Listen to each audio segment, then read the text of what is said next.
Hello everyone, today we are going to discuss paper code BHIC 132 History of India from 300 CE to 1200 CE। आज हम इसके कुछ questions करने वाले हैं जो कि आपके दिसंबर एग्जाम के लिए इंपॉर्टेंट होने वाले हैं, तो वीडियो को पूरा देखें। अगर आपको आज की क्लास पसंद आती है तो वीडियो को लाइक करें और चैनल को सब्सक्राइब करना ना भूलें। अगर आप लोगों को इस सब्जेक्ट से गेस्ट पेपर परचेज करना चाहते हैं तो आप क्या करेंगे, गूगल में जाएंगे, सिंपली shop.hindustanolage.com, ठीक है, ये सर्च कर लेंगे आप, ये हमारी वेबसाइट है। आप जैसे इस पर चले जाएंगे आपको ऐसा इंटरफेस दिखेगा। यहाँ पे सर्च कोड का ऑप्शन में आपका जो भी पेपर कोड होगा आप वो सर्च कर लेंगे, ठीक है। यहाँ पे देखिए हिस्ट्री ऑफ इंडिया, ये हिंदी मीडियम इंग्लिश मीडियम दोनों ही मीडियम में आपको क्या है गेस्ट पेपर अवेलेबल हो जाएंगे। आप जैसे उस पर क्लिक कर लेंगे, ठीक है, आपको क्या है गेस्ट पेपर्स, ठीक है, आपको गेस्ट पेपर क्या है परचेज बाय नाउ का ऑप्शन आ जाएगा, वहाँ से आप गेस्ट पेपर्स को परचेज कर सकते हैं, ठीक है। जैसे ही आप क्लिक कर लेंगे जो भी आपका मीडियम होगा, यहाँ पे देखिए बाय नाउ का ऑप्शन दिखेगा, यहाँ से आप इसको बाय करके परचेज कर लेंगे। अगर आपको हमारी वेबसाइट से परचेज करने में कोई भी प्रॉब्लम आती है तो आप क्या करेंगे, आप सिंपली हमें व्हाट्सएप पे मैसेज कर देंगे। हमारा व्हाट्सएप नंबर है 9580023321, ठीक है, ये हमारा व्हाट्सएप नंबर है। आप इस पर भी मैसेज करके हमें गेस्ट पेपर को परचेज कर सकते हैं। तो चलिए शुरू करते हैं आज की class. So the first question of today's class is discuss the economic conditions under the Guptas, ठीक है, यानी कि इकोनॉमिक कंडीशन क्या थी गुप्तास के अंडर में। So the Gupta period approximately 4th to 6th century CE the often called the golden age of ancient India. जो आपका गुप्ता का पीरियड है, यानी कि जब गुप्ता डायनेस्टी थी 4th से 6th सेंचुरी CE तक अप्रॉक्सीमेटली, तो उस पीरियड को क्या है हम golden age of ancient India बोलते हैं। इस टाइम पे क्या हुआ था, जो इकोनॉमी थी वो बहुत ही स्ट्रांग थी, वेल ऑर्गेनाइज थी और प्रॉस्पेरस थी। एग्रीकल्चर, ट्रेड, इंडस्ट्री और करेंसी ये सारे डेवलप हुए थे एक साथ एंड सपोर्ट किया था उन्होंने ग्रोथ ऑफ द एम्पायर में। Agriculture was the main occupation of the people, agriculture क्या था लोगों का मेन ऑक्यूपेशन था। Most of the population lived in villages, बहुत सारी जो पॉपुलेशन थी, ठीक है, मोस्ट ऑफ द पॉपुलेशन थी वो आपकी विलेजेस में रहती थी and they dependent on farming for their livelihood. तो स्टेट क्या करता था, स्टेट एनकरेज करता है कल्टीवेशन को by granting lands to individuals, temples and Brahmins. Irrigation facilities जैसे कि टैंक्स हो गए, वेल्स हो गए, कैनाल्स हो गए, इन सबको डेवलप किया गया था ताकि वो इम्प्रूव कर सकें एग्रीकल्चर प्रोडक्शन को। क्रॉप्स जैसे कि आपका राइस हो गया, वीट हो गया, बार्ले हो गया, शुगर केन हो गया, कॉटन हो गया, इन सबको वाइडली ग्रो किया जाता था और गुड रेनफॉल होने के कारण और इम्प्रूव टेक्निक्स होने के कारण जो एग्रीकल्चर आउटपुट था वो इंक्रीज हुआ, that provide a stable economic base. Land revenue system, land revenue was the chief source of income for the Gupta rulers. जो वहाँ पे लैंड रेवेन्यू था वो एक चीफ सोर्स था इनकम का गुप्ता रूलर्स के लिए। फार्मर्स क्या करते थे, टैक्स को पे करते थे in the form of a share of the produce और इन कैश, ठीक है, यानी कि या तो अपने जो उनका प्रोड्यूस है उसका वो कुछ शेयर टैक्स के फॉर्म में देंगे या फिर कैश को टैक्स के फॉर्म में देंगे। जनरली जो टैक्स रेट था वो बहुत ही फेयर होता था और वो हैविली बर्डन नहीं करता था कल्टीवेटर्स को, ठीक है। सो ऑफिशियल्स को अपॉइंट किया जाता था ताकि वो रेवेन्यू को कलेक्ट कर सके और प्रॉपर रिकॉर्ड्स रख सकें लैंड का एंड प्रोड्यूस का, ठीक है। So the revenue system help the state run administration, maintain the army and support the public works. जो रेवेन्यू सिस्टम था उसने क्या किया, हेल्प किया स्टेट को एडमिनिस्ट्रेशन को रन करने में, आर्मी को मेंटेन करने में और पब्लिक वर्क को सपोर्ट करने में। Trade and commerce flourish during the Gupta period. जो आपका ट्रेड था और कॉमर्स था वो फ्लरिश हुआ गुप्ता पीरियड के टाइम पे। दोनों इंटरनल और एक्सटर्नल ट्रेड क्या थे, वेरी वेल डेवलप्ड थे, ठीक है। इनलैंड ट्रेड भी कैरी किया गया था through the rivers and roads that connect the important cities. External trade को भी कंडक्ट किया गया था विद द रीजन्स जैसे कि रोम हो गया, साउथ ईस्ट एशिया हो गया, चाइना हो गया, सेंट्रल एशिया हो गया। इंडिया के गुड्स जैसे कि सिल्क हो गया, स्पाइसेस हो गया, कॉटन हो गया, ठीक है, कॉटन टेक्सटाइल्स हो गए, आइवरी हो गया, प्रेशियस स्टोन्स हो गए, ये भी बहुत ज़्यादा डिमांड में थे, ठीक है। So ports and market towns became centres of economic activity. Industry and crafts, so many industries and crafts develop during this period. इस टाइम पे क्या हुआ, बहुत सारी इंडस्ट्रीज और क्राफ्ट्स डेवलप हुए। Artisans were skilled in weaving, metal work, pottery, ivory carving and jewellery making. जो artisans थे वो बहुत स्किल्ड थे आपके वीविंग में, मेटल वर्क में, पॉटरी में, आइवरी कार्विंग और ज्वेलरी मेकिंग में, ठीक है। गिल्ड्स ने क्या किया था, एक इंपॉर्टेंट रोल को प्ले किया था in organizing the craftsmen and traders. So ये गिल्ड्स क्या करते थे आपके, ये रेगुलेट करते थे वेजेस को, क्वालिटी ऑफ गुड्स को एंड प्राइजेस को, ताकि and they also acted as banks by lending money, जो आपके गिल्ड्स थे वो बैंक की तरह भी एक्ट करते थे by lending money. Currency and money, the Guptas issued beautiful gold coins which shows the economic prosperity of the empire. Guptas ने क्या किया, गोल्ड कॉइन्स को भी इशू कराया जो कि उनकी इकोनॉमिक प्रॉस्पेरिटी को दिखाता है. ठीक है, उनकी एम्पायर की जो इकोनॉमिक प्रॉस्पेरिटी थे उसको शो करता है. सिल्वर और कॉपर के जो कॉइन्स थे उनको डेली ट्रांजैक्शन के लिए यूज़ किया गया. जो यूज़ है आपका कॉइन्स का, उसने क्या किया, ट्रेड को प्रमोट किया और इकोनॉमिक एक्सचेंज को ईजी बनाया. In conclusion we can say that the economic conditions under the Guptas were stable and prosperous. जो आपकी इकोनॉमिक कंडीशंस थी गुप्तास के अंदर वो क्या थी, स्टेबल थी और प्रोस्पेरियस थी. जो स्ट्रॉन्ग एग्रीकल्चर था, एफिशिएंट रेवेन्यू कलेक्शन था, फ्लरिशिंग ट्रेड था, स्किल्ड इंडस्ट्रीज थी और एक साउंड करेंसी सिस्टम था. इन्होंने साथ में क्या किया, गुप्ता पीरियड को एक one of the most successful phase बनाया है एंशिएंट इंडियन इकोनॉमिक हिस्ट्री का. ठीक है, तो यहाँ पे आपका पहला क्वेश्चन कंप्लीट हो गया है. अब हम नेक्स्ट क्वेश्चन की ओर चलेंगे. अगर आपने अभी तक चैनल को सब्सक्राइब नहीं किया तो चैनल को सब्सक्राइब कर लें. साथ ही में हमारे टेलीग्राम ग्रुप में भी ज्वाइन कर लीजिएगा, जिसका कि लिंक आपको डिस्क्रिप्शन बॉक्स में दिया गया है. ठीक है, वहाँ पे क्या आपको क्लासेस की अपडेट मिलती रहेगी. So the next question is analyse social structure and the position of women in the post Gupta period. So the post Gupta period, that is approximately from 6th century to 12th century CE, was a time of important social changes in India. जो आपका post Gupta period है, ठीक है, जो approximately 6 से 12 century CE तक है, वो आपका क्या है, एक इम्पॉर्टेंट सोशल चेंज वाला टाइम है. ठीक है, यहाँ पे जैसे ही डिक्लाइन हुआ था गुप्ता एम्पायर का, तो पॉलिटिकल पावर क्या हुई, डिसेंट्रलाइज्ड हो गई थी और बहुत सारे रीजनल किंगडम्स एमर्ज हो गए थे. इन चेंजेस ने क्या किया, इन चेंजेस ने स्ट्रांगली इन्फ्लुएंस किया सोशल स्ट्रक्चर को एंड स्टेटस ऑफ वुमेन को. सोसाइटी क्या थी, बहुत रिजिड बन गई, इनइक्वालिटीज इंक्रीज हो गए, specially in relation to caste and gender. So, social structure in the post-Gupta period. So, during the post-Gupta period, Indian society was mainly based on वर्ण and caste system. यानी कि post-Gupta period में क्या थी, जो Indian society थी वो mainly आपके वर्ण और caste system पे based थी. जो 4 वर्णास थे जैसे कि ब्राह्मण, क्षत्रियास, वैश्या, शूद्रास, ये और रिजिड हो गए than before. Social mobility decrease हुई और बर्थ जो था आपका वो मेन फैक्टर बना in deciding one's social position. यानी कि बर्थ से क्या होती थी आपकी, कि आपकी सोशल पोजीशन क्या होगी वो डिसाइड होता था. ठीक है, so the Brahmins enjoyed a high status, they received land grants from kings and gained economic and social power. जो ब्राह्मण्स थे वो एक हाई स्टेटस को एंजॉय करते थे, उन्हें लैंड ग्रांट्स मिलते थे किंग्स के द्वारा और उन्हें इकोनॉमिक और सोशल पावर भी मिलती थी. क्षत्रियास जो रूलर्स थे वो डिपेंडेंट थे heavily on Brahmins for religious and political legitimacy. Vaishyas क्या थे, आपके ट्रेड में इन्वॉल्व थे और एग्रीकल्चर में इन्वॉल्व थे, पर जो उनकी इंपॉर्टेंस थी वो डिक्लाइन हो गई थी क्योंकि अब लॉन्ग डिस्टेंस ट्रेड क्या हो गया था, रिड्यूस होने लग गया था. Shudras and lower caste faced increase discrimination and were often forced into menial work. जो आपके शूद्रास और लोअर कास्ट थे उन्होंने बहुत ही डिस्क्रिमिनेशन को फेस किया और उनको फोर्स किया जाता था into menial work. So the growth of feudalism also affected society. यानी कि पोस्ट गुप्ता पीरियड में क्या हो गया था, आपका फ्यूडलिज्म का राइज हो गया था. तो यहाँ पे क्या, इसने भी सोसाइटी को अफेक्ट किया.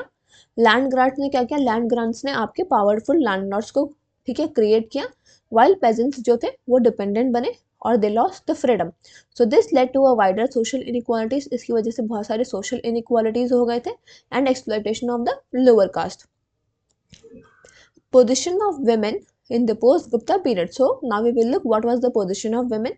So the status of women declined during the post-Gupta period compared to the earlier Gupta age. यानी कि गुप्ता एज से अब post-Gupta एज में क्या हुआ था, women की position decline हो गई.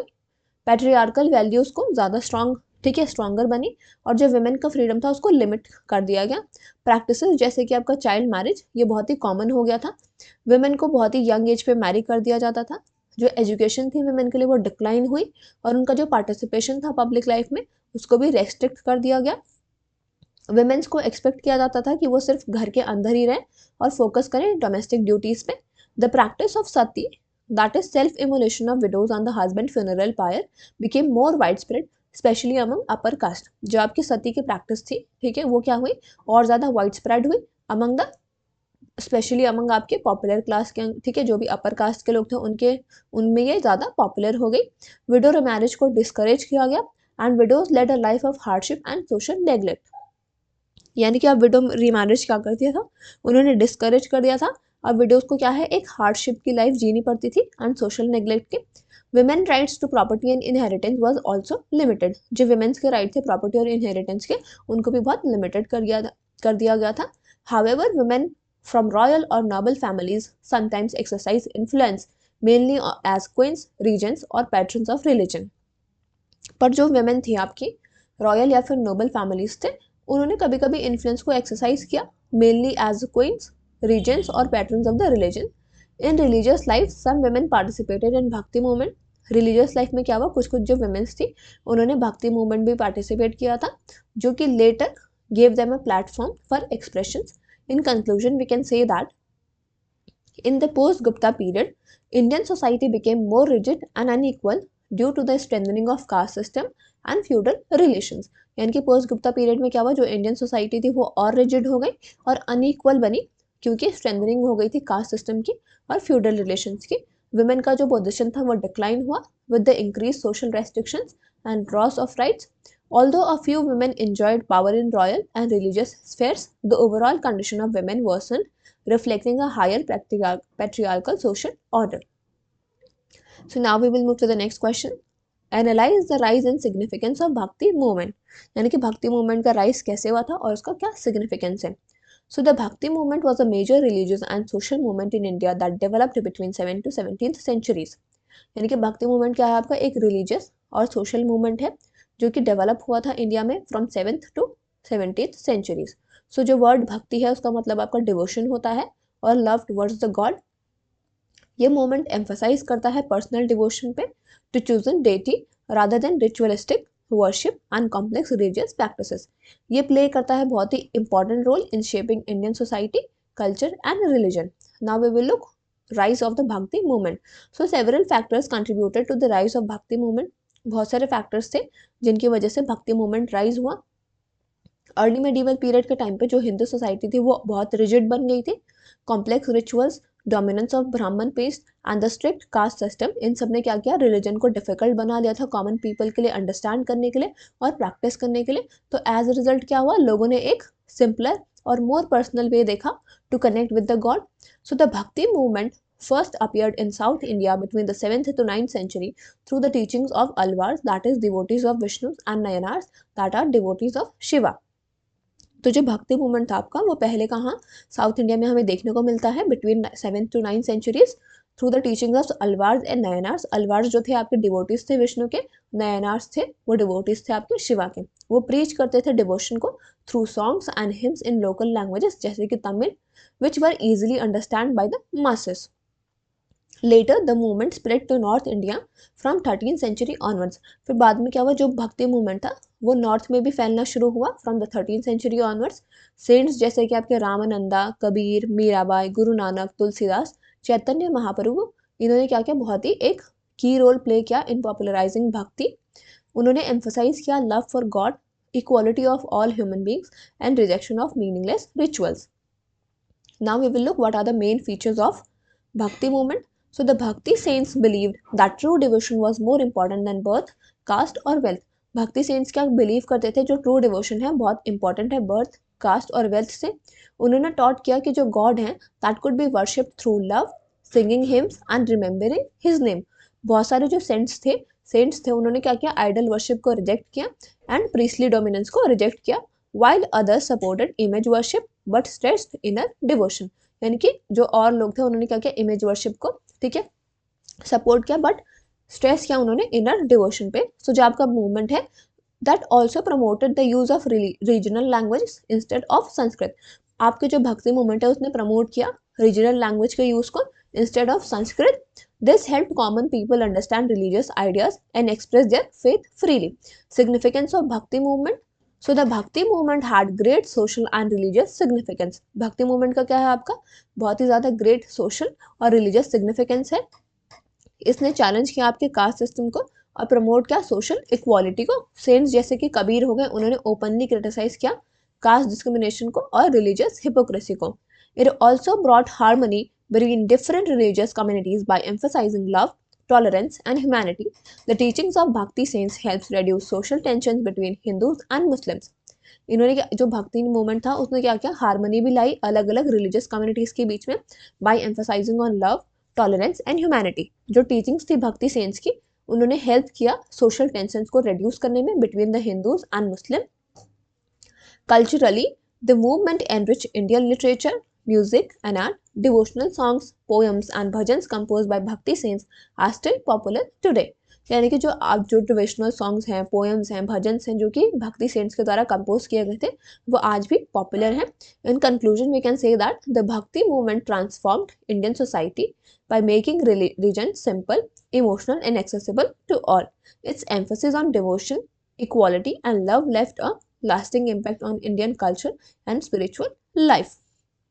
Now we will move to the next question. Write a note on local administration under the Cholas. So the Chola ruler 9th to 13th century CE developed one of the most efficient and well-organized systems of local administration in medieval India. जो चोला rulers थे आपके, ठीक है, जो चोला dynasty थी वो आपकी 9th to 13th century C तक थी अप्रॉक्स।